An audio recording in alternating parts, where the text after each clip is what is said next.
Hello everyone, I am your third class teacher from शासत Namchi girls school Taranagar. तो आज बेटा इंग्लिश ग्रामर में हम हमारा करेंगे नेक्स्ट पेज नंबर 10 पे हम करेंगे।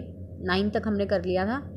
अब क्या है कि इसमें आपको कहा गया कि एक तो आपको आंसर दिया है। आंसर मतलब स्टेटमेंट एक नॉर्मली सिंपली वाक्य है जब हम बात करते हैं। एक है आपसे क्वेश्चन पूछा गया, ठीक है, उसी को क्वेश्चन में बदला गया। जैसे कि नीना इज़ हैप्पी, नीना खुश है। नीना इज़ मैंने है, हैप्पी मैंने खुश। तो ये क्या है, स्टेटमेंट है, नॉर्मल वाक्य है। अब ये नीचे वाले में क्या है, इज़ को बाहर निकाल के लिख दिया और बाकी सेंटेंस को ऐसे का ऐसे लिख दिया। इज़ को तो हमने क्या किया, देखो इज़ को इन्होंने क्या किया, बाहर निकाल के यहाँ पे लिख दिया, ठीक है। ये तो यहाँ से ख़त्म हो गया, ओके। अब क्या बच गया, नीना हैप्पी बच गया, तो उसने पीछे ऐसे कैसे लिख दिया, पीछे क्वेश्चन मार्क लगा दिया। अब क्या बन गया, क्वेश्चन मार्क लगाने से इसका मतलब ये क्वेश्चन पूछ रहा है, इज़ नीना हैप्पी, क्या नीना खुश है।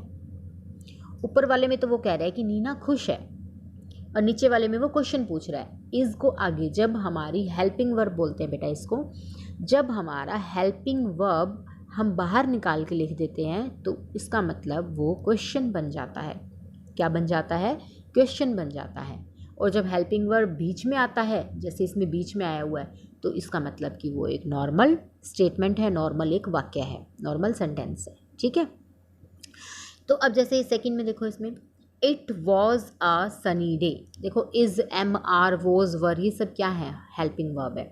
अब इसने क्या किया, वॉज को निकाल के बाहर लिख दिया, सबसे पहले लिख दिया। बाकी जो सेंटेंस रह गया पीछे उसको वैसे का वैसे लिख दिया, पीछे लगा दिया क्वेश्चन मार्क। तो इसका मतलब क्या था, it was a sunny day, आज मतलब सूरज निकला हुआ था, जैसे बहुत सूरज गर्मी थी, या जैसे हॉट होता तो गर्म होता। सनी डे मतलब आसमान में सूरज था, मतलब अकेले बादल नहीं थे, ठंडा मौसम नहीं था, सूरज था।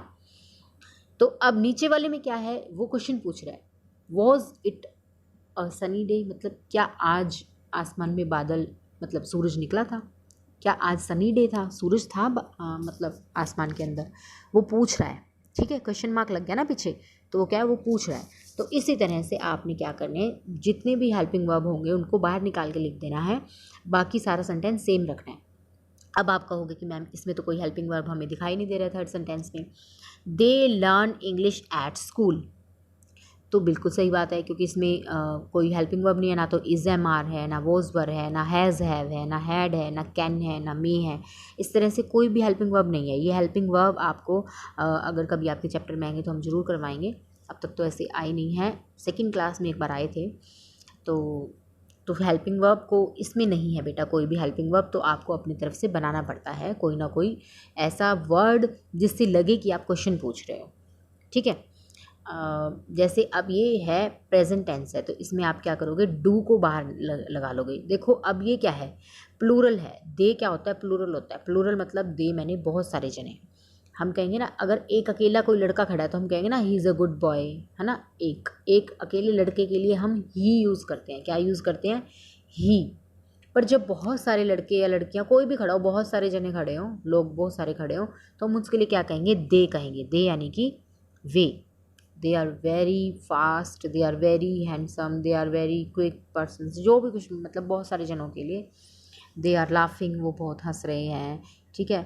तो कुछ भी लगा लो, तो उनके लिए हम दे यूज़ करेंगे।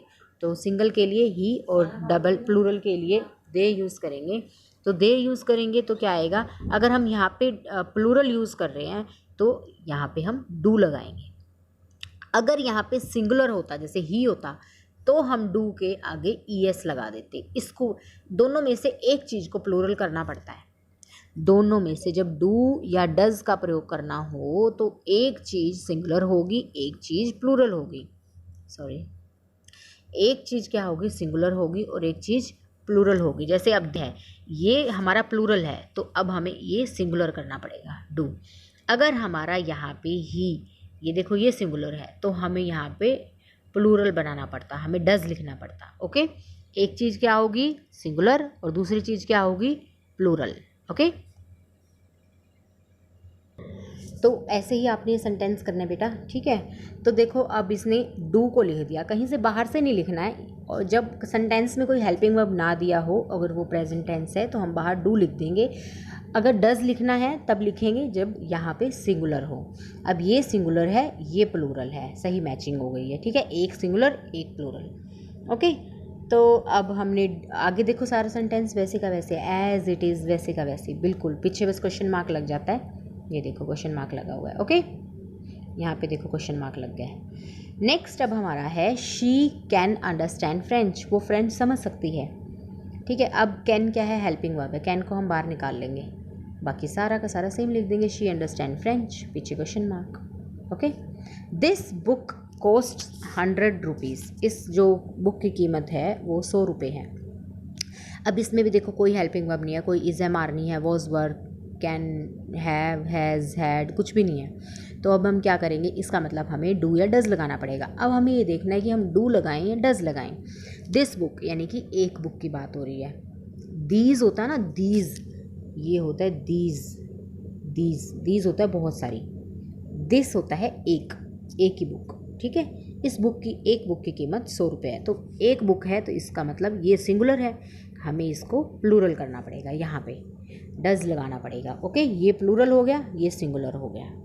Does this book cost 100 rupees, same है पीछे का सारा सेंटेंस, पीछे क्वेश्चन मार्क। ओके, टेंशन नहीं लेनी है, बिल्कुल ईजी सा है। जहाँ पे आपको इज एम आर वोज वर दिखे उसको बाहर निकाल दो, बाकी सारा सेंटेंस वैसे लिख दो। जिसमें आपको कहीं इज एम आर वोज वर ना दिखे उसमें आपको डू या डज लगाना है, बस, ठीक है। इसी तरह ये सारे सेंटेंस है बेटा।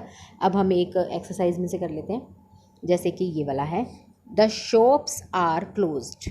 अब देखो आर है, एक चीज़ और मैं आपको बताना भूल गई, अगर आप जब भी ऊपर वाले जैसे हैं, ये ऊपर जब आप कर रहे हो डू या डज लगा रहे हो, जैसे इसमें भी डज लगाया है, इसमें डू लगाया है, जब आप डज लगा रहे हो तो जो ये वाला एस है ना, ये नहीं लगाना आपने कहीं भी, ठीक है। जैसे बिगिंस का एस है, क्योंकि आगे हमने सिंगुलर प्लूरल कर दिया, सिंगुलर करना था सिंगुलर कर दिया, प्लूरल करना था प्लूरल कर दिया। पीछे अगर यहाँ पे इस चीज़ के साथ एस है तो यहाँ पे नहीं लगेगा, बिगिंस है यहाँ पे एस नहीं लगेगा, क्योंकि अब यहाँ पे सिंगुलर ही रहेगा, क्योंकि आगे हमने चेंज कर दिया जो करना था। ओके, जैसे अब यहाँ पे इसमें कुछ ऐसा सिंगल एस कहीं था ही नहीं, तो हमने इसको एज इट इज़ रख लिया, सेम रख लिया। ओके, अब ये देखो, अब क्या है इसमें, सेकंड में आराम से कोई आप बिल्कुल जैसे जैसे आपको समझ आ रहा है वैसे जैसे आप करते जाओ। आर है, आर को पहले उठा के यहाँ पे लिख लो, फर्स्ट लेटर कैपिटल होता है ना, आर हमने लिख लिया, बाकी का पीछे जो सेंटेंस है वो वैसे का वैसे लिख दो, पीछे क्वेश्चन मार्क लगा दो, ईजी, कोई प्रॉब्लम नहीं है। नेक्स्ट अब देखो इज़ है, इज़ को यहाँ से हटा दो, आगे लिख लो, इज़ को लिख दिया हमने आगे, पीछे सारा सेंटेंस वैसे का वैसे उठा के लिख दो, क्वेश्चन मार्क लगा दो। अब इसमें कहोगे मैम इज़ एम आर है नहीं, तो इसका ना वॉज वर है, कुछ भी नहीं दिया हुआ इस सेंटेंस में, तो कुछ भी नहीं दिया हुआ ना, Ashok comes to the park daily, कुछ भी नहीं दिया हुआ, तो हम क्या लगाएंगे, या तो डू लगाएंगे या डज लगाएंगे।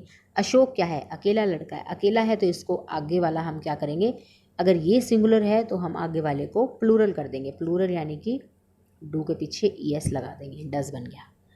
डज अशोक कम्स, कम्स नहीं लिखेंगे, मैंने आपको बताया था, एस हटा देंगे हम, does Ashok come to the park daily, पीछे क्वेश्चन मार्क, ईजी है। ऐसे ही हम नेक्स्ट करेंगे, नेक्स्ट जो हमारे सेंटेंसेस हैं ये हम करेंगे, ये मैं आपको नहीं बताऊंगी क्योंकि मैंने बहुत सारे बता दिए आपको। ये सारे बहुत ही इजी हैं, इसमें इज़ को बाहर करना है, इसमें आर को, इसमें इज़ को, इसमें आपको डू या डज लगाना है, इसमें इज़ को बाहर करना है, और ये ट्रेन स्टॉप्स वाले में भी इसमें डू या डज वो आपको पता होना चाहिए। सिंगल है तो आप डज लगाओगे, और पहले ऑलरेडी प्लूरल है तो आप डू लगाओगे। ओके, आपने सिर्फ इतना ही करना है ये, ठीक है। फिर भी अगर आपको कोई प्रॉब्लम आएगी, आपको ये 5th से लेकर 10th तक समझ में नहीं आए हैं तो you can message me, okay, call कर सकते हो, मैसेज कर सकते हो, मैं आपको बता दूँगी फिर, ठीक है।